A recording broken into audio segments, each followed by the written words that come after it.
En Génesis 3, versículo 9, Dios pregunta al hombre y a la mujer: ¿dónde estás tú? El hombre y la mujer habían desobedecido delante de Dios y siempre estaban tranquilos en presencia de Dios, pero después de desobedecer sus instrucciones acerca del árbol de la vida, el árbol de la ciencia, el árbol, todo lo que había en el paraíso, entonces cuando han fallado o no han cumplido las instrucciones de Dios, entonces se esconden porque tienen miedo, y Dios, que lo sabe todo, dice: ¿dónde estás tú? No porque Él necesite saberlo, pero para que nosotros sepamos dónde estamos. Pero hoy quisiera darle la vuelta a la pregunta, y después de no sé cuántos años son, miles y miles de años, nosotros preguntamos a Dios: ¿dónde estás tú, Dios?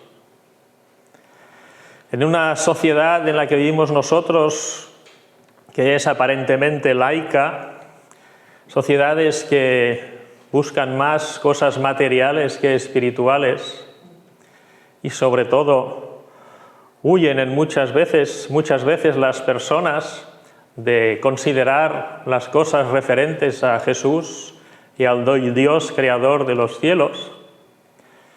En una sociedad así, donde no es normal hablar o citar la Biblia o hablar de la voluntad de Dios o cosas parecidas, una sociedad así donde incluso los y las creyentes nos preguntamos a veces si enfocamos nuestras vidas desde un punto de vista divino o simplemente vivimos como los demás.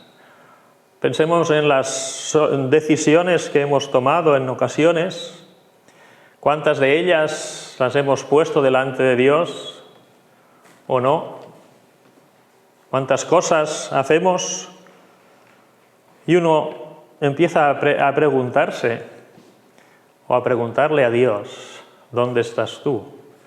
Los creyentes y las creyentes parece como si vivieran vidas exactamente igual que las demás personas.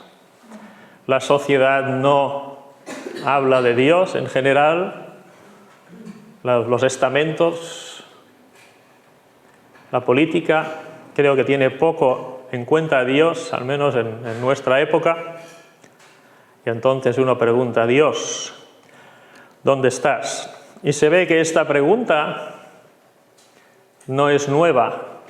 Al menos si viajamos unos 2500 años atrás, veremos una situación en la cual se podría hacer esta pregunta también. Nos vamos a lo que hoy sería, creo, Irán, a Susa, la capital de un imperio enorme. De hecho, podemos leer en el libro de Esther los primeros 4 versículos. Aconteció en los días de Asuero, el Asuero que reinó desde la India hasta Etiopía sobre 127 provincias, que en aquellos días, cuando fue afirmado el rey Asuero sobre el trono de su reino, el cual estaba en Susa, capital del reino, en el 3er año de su reinado hizo banquete a todos sus príncipes y cortesanos, teniendo delante de él a los más poderosos de Persia y de Media, gobernadores y príncipes de provincias, para mostrar él las riquezas de la gloria de su reino, el brillo y la magnificencia de su poder por muchos días, 180 días. Poca dieta debería hacer esta gente si asistían a un banquete de 180 días, lo cual es medio año. Y si seguimos leyendo el libro de Esther, llegaremos al final del libro y seguiremos preguntando: ¿dónde estás tú, Dios? Porque la palabra Dios no aparece en el libro de Esther. Y quería considerar un poco estas situaciones en un lugar, un imperio enorme, ¿no? Dice desde este rey Asuero, que en griego sería Jerjes, que sale en los libros de historia. Se sabe exactamente cuándo empezó a reinar, creo que era el 486, y si esto era antes de Cristo, pues si esto era el tercer año de su reinado, pues debería ser 480 y pocos, ¿no?, en que sucedía todo esto. Una gran capital. En algún otro lugar del libro de Esther describe las columnas y los colores y el oro y la plata y tantas cosas maravillosas que había allí. Pero a Dios ni se le menciona. Tal vez es como en nuestros días, aquí en nuestra sociedad, tenemos muchas cosas, tenemos un gran avance tecnológico y gracias a Dios por ello, pero a Dios ni se le menciona. ¿Dónde estás tú, Dios? Tú sabes dónde estamos nosotros te buscamos. El pueblo de Israel en aquella época había sido deportado por los babilonios y se hallaban entre otros lugares, los judíos estaban entre otros lugares allí, en la corte del rey Jerjes o Asuero, que es el protagonista aparente de nuestra historia.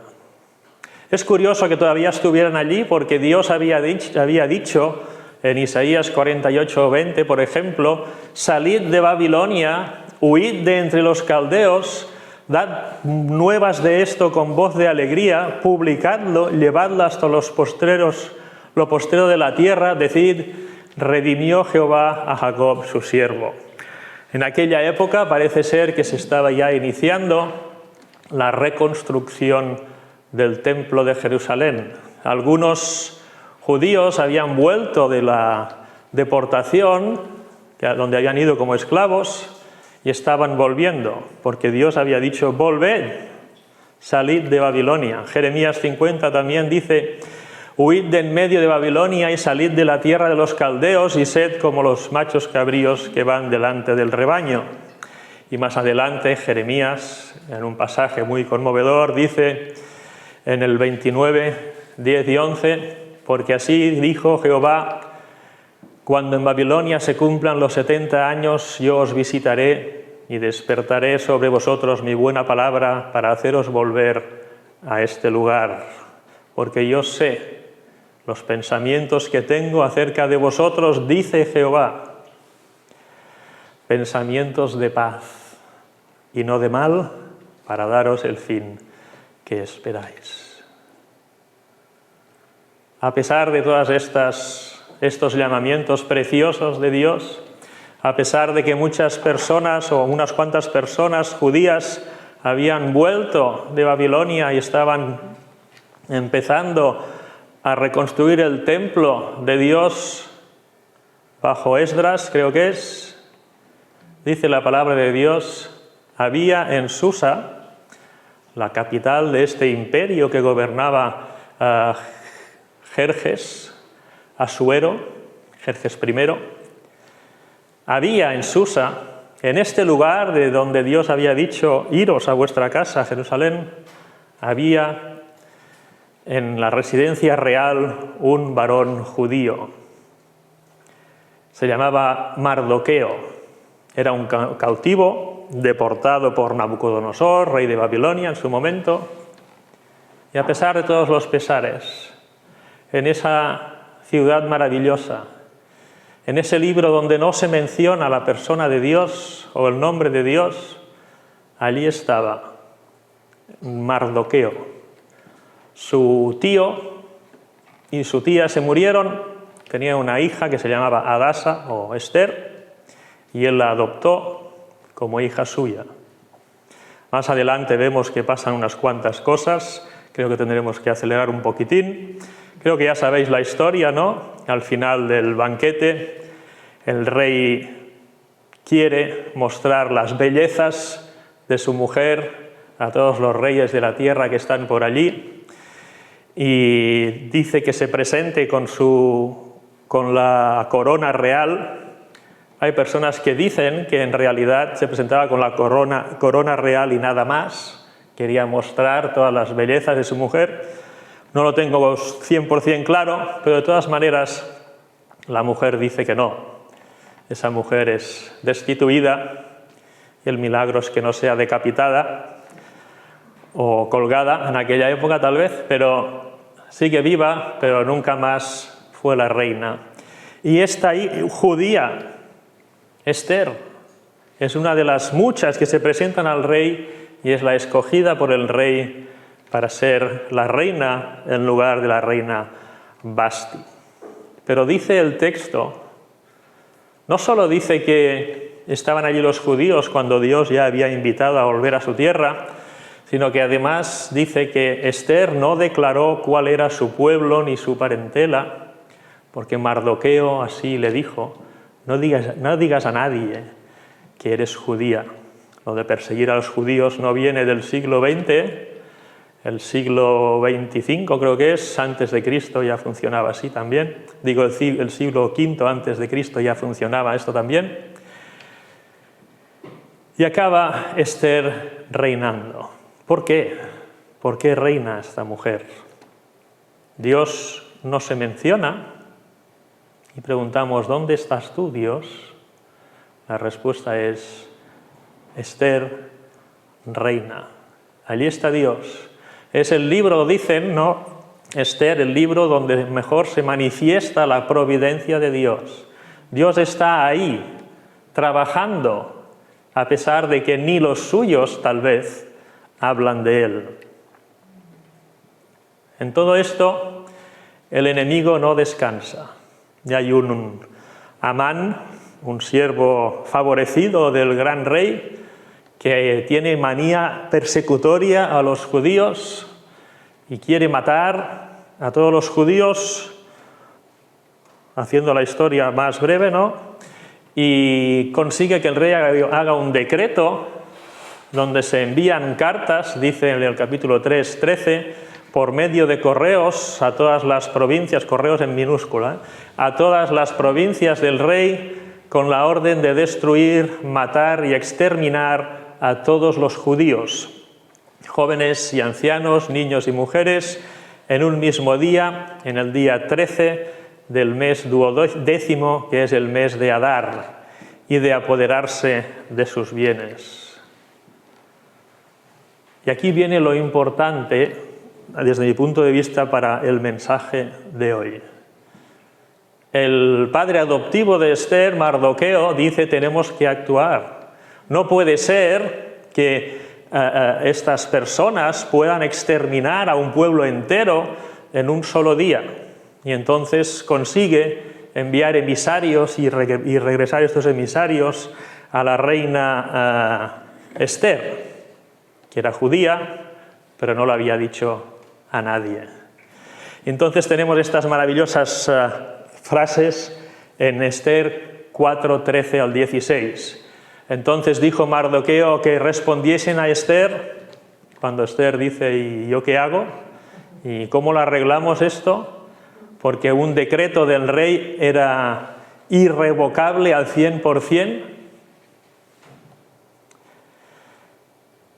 Y Mardoqueo le dice algo muy precioso a Esther, le dice, no pienses que escaparás en la casa del rey más que cualquier otro judío. Si matan a los judíos, a ti también te matarán. Porque si callas absolutamente en este tiempo, y aquí la fe de Mardoqueo, respiro y liberación vendrá de alguna otra parte para los judíos. Él sabía que no se cumpliría el decreto. Mas tú y la casa de tu padre pereceréis. Y quién sabe, esto nos lo podemos pensar nosotros muchas veces en nuestra vida, quién sabe si para esta hora has llegado al reino. Y Esther responde y dijo que respondiesen a Mardoqueo lo siguiente, ve y reúne a todos los judíos que se hallan en Susa y ayunad por mí y no comáis ni bebáis en 3 días, noche y día. Yo también con mis doncellas ayunaré igualmente y entonces entraré a ver al rey, algo que era una osadía terrible. Nadie podía presentarse al rey si no era llamado por éste.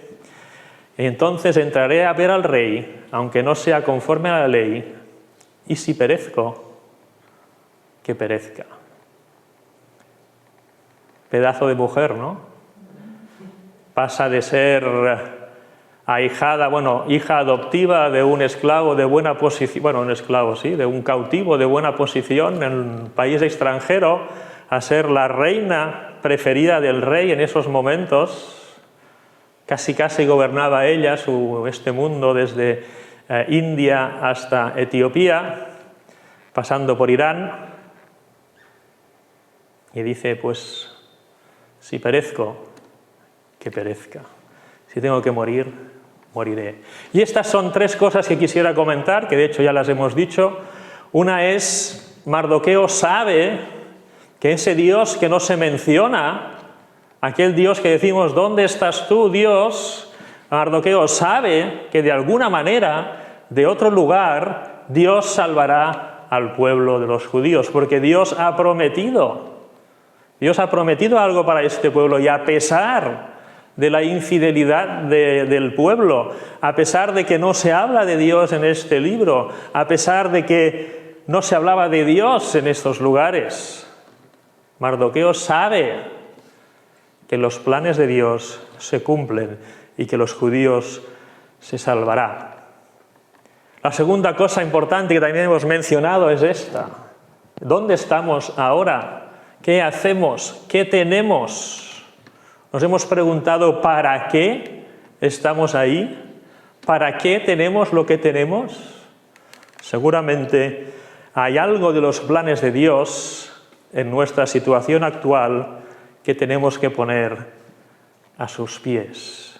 No era mérito propio, podía pensar ella, soy la más guapa, soy la Miss, no sé qué sería esto, Miss Babilonia, soy la Miss persa o soy la Miss no sé qué, porque nunca diría soy la Miss judía, ¿verdad?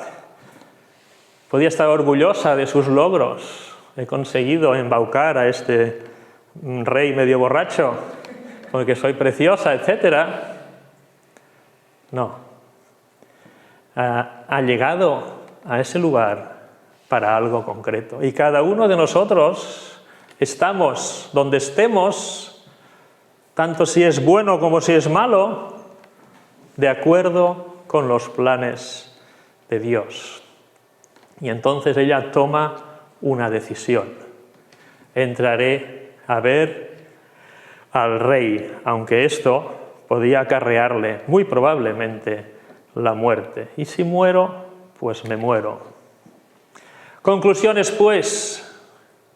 Al final, como sabéis todos, mejor que yo, los judíos fueron salvados, consiguieron explicar la situación al rey después de unos tejemanejes de otras personas en contra de los fieles, etcétera, etcétera. Al final consiguen hacer un nuevo decreto en que permite a todos los judíos del reino unirse aquel día concreto en que todo el mundo podía matarlos, unirse, defenderse, tener armas y matar si era necesario para salvarse. Con lo cual pasó el día ese 13, creo que era, del mes 12, y ningún judío murió. Los judíos se salvan. Como dijo Mardoqueo, Dios debe tener planes y nosotros sabemos que los planes de Dios siempre se cumplen. Un poco como el ladrón en la cruz, ¿no? Podía haber dicho, yo os puedo dar información sobre esta nueva secta, a ver si le rebajaban la condena, ¿no? Se moría más pronto o más tarde, básicamente, pero en lugar de hacer esto, él sabe que Jesús reinará y dice, acuérdate de mí cuando vengas en tu reino. Apuesta por aquella persona que parece frágil porque sabe que los planes de Dios se van a cumplir seguro. Nosotros pues tenemos que recordar esto. En segundo lugar, los propósitos de nuestra vida. No tenemos un coche simplemente porque hemos trabajado mucho y nos los hemos ganado y podemos ir a la playa, perfecto ir a la playa, pero seguramente este coche que tenemos tiene alguna utilidad en las manos de Dios. Quien dice esto, dice el lugar donde trabajamos, la familia en la que estamos, el barrio que ocupamos, la iglesia a la que vamos, en todas estas situaciones, nuestra vida, lo que somos, lo que tenemos, lo que pensamos, todo esto tiene finalidades que tal vez desconocemos, pero Dios las conoce. Y en tercer lugar, Esther toma un paso de fe importante. Hay que salvar a todo un pueblo, yo voy a hacerlo. Si no funciona y si yo muero, no pasa nada. He llegado aquí para hacer esto. ¿Cuántas veces nosotros tenemos que tomar decisiones de fe? La mayoría de veces mucho más simples que estas, gracias a Dios, pero ¿estamos dispuestos a ello? Estas conclusiones tienen unas consecuencias maravillosas. Saber que los planes de Dios siempre se cumplen tiene que darnos a nosotros una confianza absoluta, una seguridad, una paz que tantas personas buscan y no encuentran, y es aconsejable y es deseable para nosotros, los creyentes y las creyentes del siglo XXI, regodearnos, como se dice, aunque sea negativo, en la paz de saber que los planes de Dios sí que se cumplen. ¿Dónde estás tú, Dios, en ese imperio donde nadie habla de ti, donde los tuyos no dicen que son tuyos? Los planes de Dios se cumplieron. Los planes de Dios se cumplen siempre. Y esto tiene que darnos a nosotros una gran confianza y una gran paz, una serenidad en la vida. Segunda consecuencia o segundo consejo para nosotros: si los planes de Dios siempre se cumplen, vale la pena que nuestras vidas sean de acuerdo con los planes de Dios. Es apostar en la carta vencedora, como se dice, ¿no? Si lo que Dios se ha propuesto siempre funciona, invertir toda nuestra existencia en las cosas que van en la dirección que Dios ha puesto es lo más inteligente que puede hacer el ser humano. ¿Cuántas veces hay personas que quieren servir a Dios para cumplir, por obligación o incluso por miedo de lo que pasará? Podemos cumplir la voluntad de Dios porque es lo más inteligente que podemos hacer, porque los planes de Dios se cumplen, y si nosotros estamos caminando en estos planes, allí vamos a ganar, como dice Jesús, 100 por 1 o algo así, ¿no? 10.000% de ganancias. Y en este camino tendremos que tomar decisiones donde tal vez haya un mardoqueo que nos ayude a pensar, tal vez no, pero allí está Dios. Y tenemos que tomar decisiones importantes de fe. Y esta era la idea de ¿dónde estás tú, Dios? En un imperio donde se quiere aniquilar a todo tu pueblo. Vemos que Dios está allí. Aunque nadie dice su nombre, aunque tal vez no le vemos, allí está Dios, liberando a todo su pueblo, para que nosotros hoy, en el año 2025, después de Cristo, podamos todavía decir: los planes de Dios se cumplen, esto me da paz, yo quiero formar parte de los planes de Dios, y para ello tomaré todas las decisiones de fe que sean necesarias, y si perezco, que perezca. Pero vemos que tanto si perezco como no, siempre salimos ganando en el Dios que nos ama eternamente. Que Él bendiga su palabra.